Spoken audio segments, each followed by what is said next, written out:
ナマンダーブラマンダーブラマンダーブラマンダブツナマンダ無明定屋の床なり知見暮らしと悲しむな生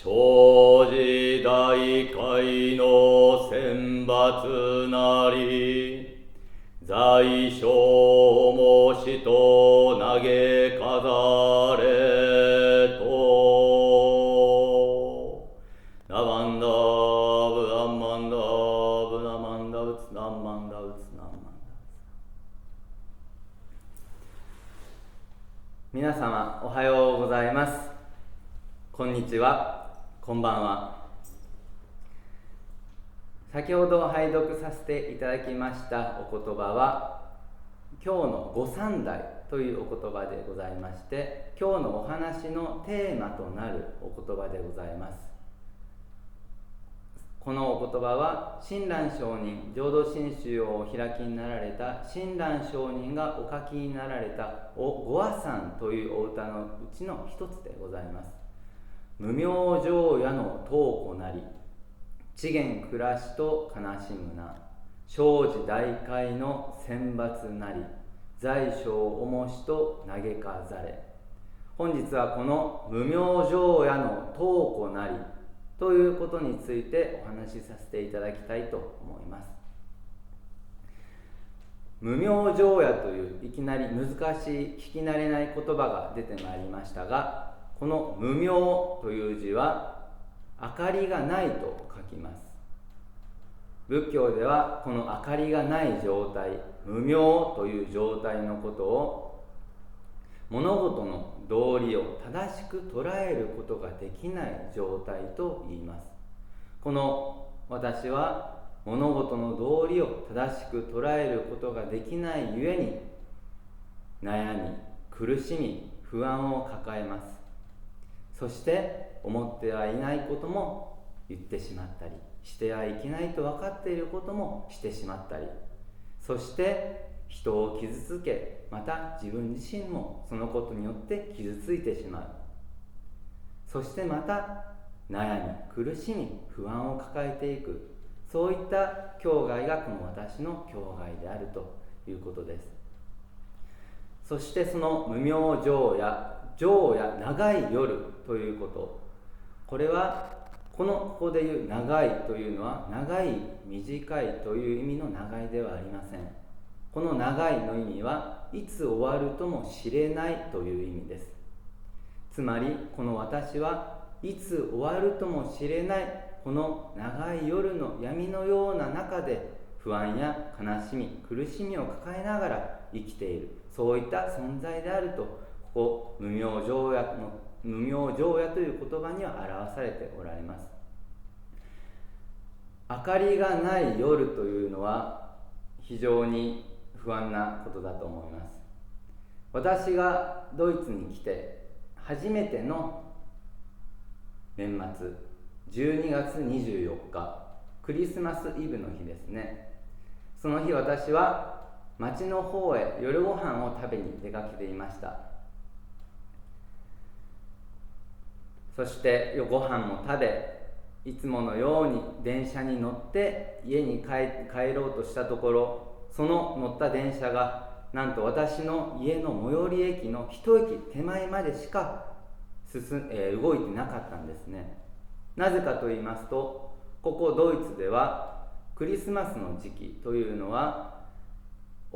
町の公共の交通機関が大幅に減便、少なくなるんですね。ドイツに来て初めての年末を迎えた私はそのことを知らず12月24日の夜に、ご飯を食べに町へ出かけてしまったんです。動かないものは仕方ないので、その一駅分、たった一駅なのでタクシーを使うまでもないと思ったので、そこを歩いて帰ることにしました。そこはいつも電車で通っている道なんですけれども、歩いたことはなかったんですね。初めて歩く道でした。そこは一体どういう道かというと、長い真っ暗な電気も一つもない田んぼ道なんですね。その暗い長い田んぼ道を、夜の真っ暗な時間の中、そこをずっと歩かなければいけませんでした。非常に初めての道、そして真っ暗な道、よくわからないところ、非常に不安でした。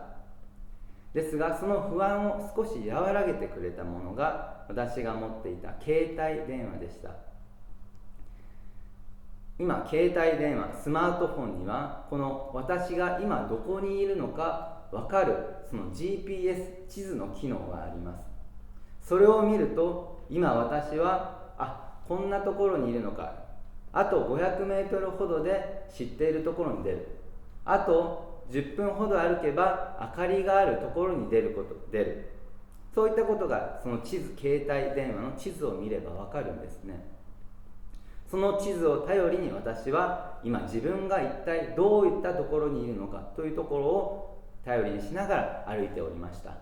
そしてもう一つは携帯電話についているライトの機能です。携帯電話はライトをつけて、懐中電灯のような役割もしてくれるんですね。その懐中電灯、ライトの機能をつけると、今私が歩いている道の前が照らされるわけです。ここにこんな大きな石があったのか、ここは水たまりがある、気をつけないといけない、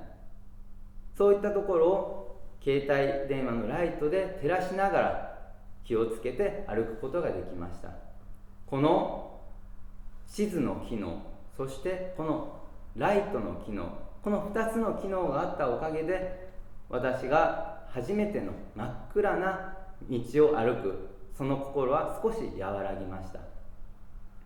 このお話ですね、このお話に少しこの阿弥陀様、今真ん中にお立ちになられておられます阿弥陀様のそのお心の一端を味わわさせていただいたんですね。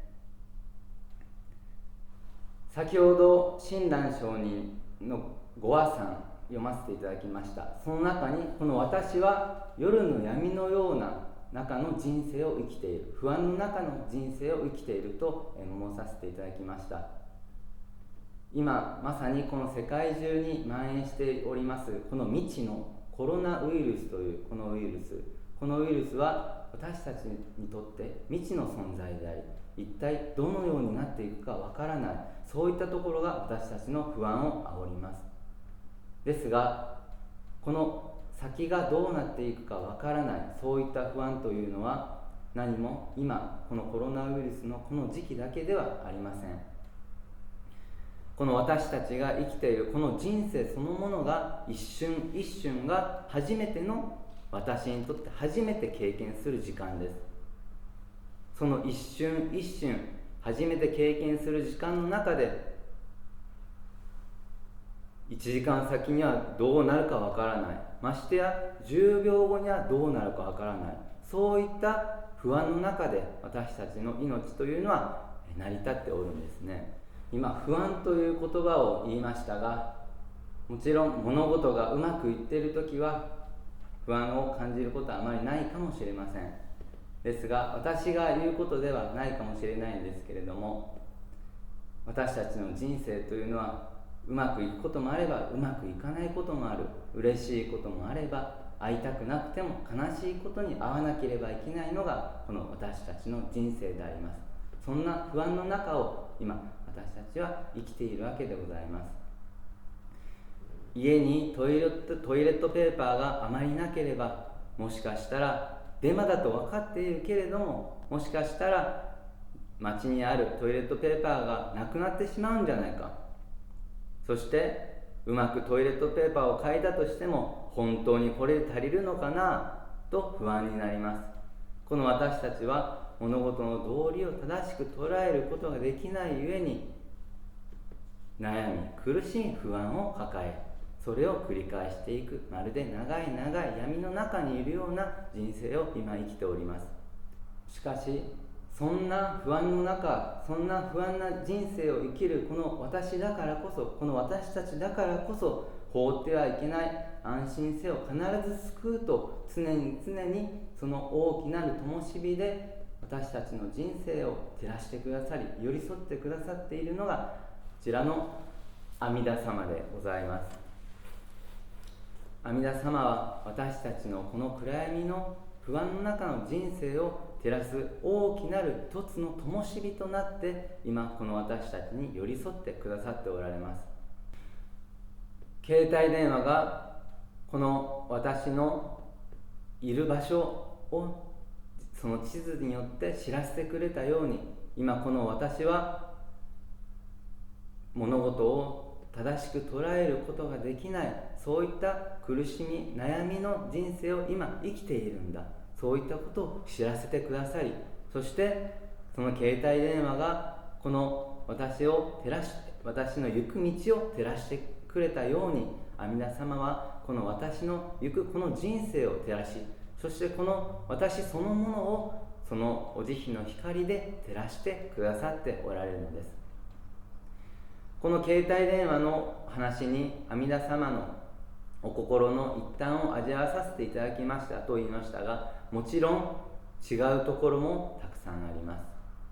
中でも大きく違うところを気をつけないといけないというところは、携帯電話というのはこの私が電波が届かないところにいたら、その地図の機能 GPS の機能を使うことができません。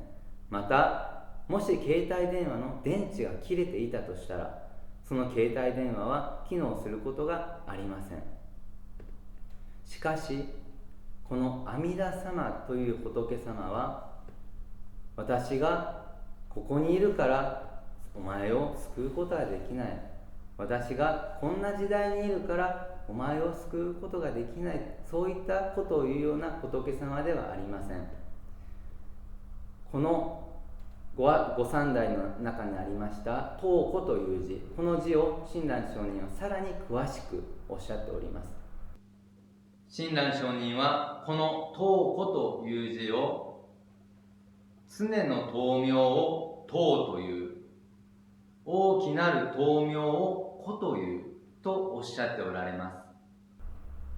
す。つまりこの阿弥陀様はこの私の暗闇の中の不安な命を大きなる灯火で常に照らしてくださっている。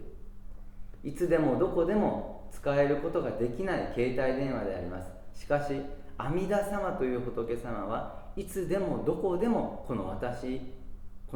を照らしてくださり、その人生そのものを大丈夫、安心せよ、必ず救う、我に任せよと常に寄り添ってくださっておられます。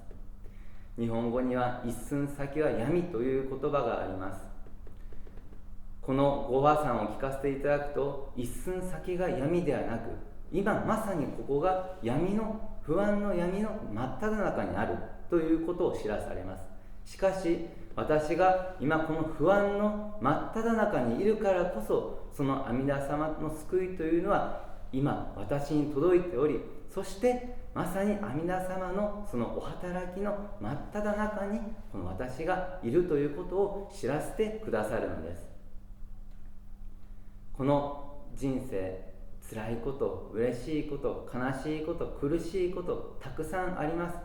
そんな人生を生きる中で最も一番の不安というのはこの世の縁の尽きる時ではないでしょうか。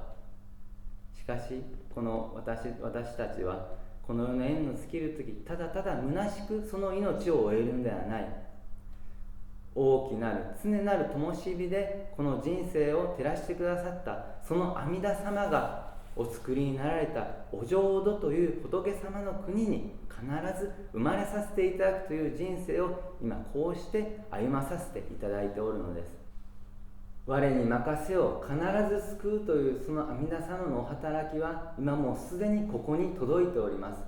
その何よりも証というのがこの口からあふれ出てくださる南無阿弥陀仏、南無阿弥陀仏、何万陀仏、何万陀仏というこのお念仏です。これが阿弥陀様のお救いがまさに今ここに確実に届いている何よりもの証でございます。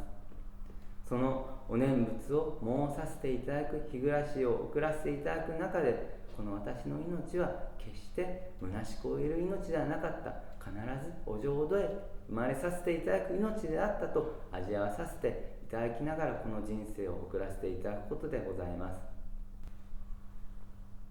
それではこの一座の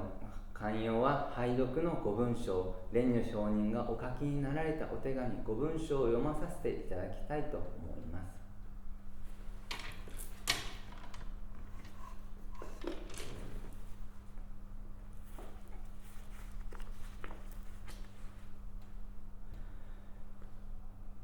上人一流のご関係の趣は、信心のもって本とせられ候。そのゆえはもろもろの造業を投げ捨てて、一心に皆に奇妙すれば、不可思議の眼力として仏の方より往生は事情をせしめたも、そのくらいを一年発起入賞上始終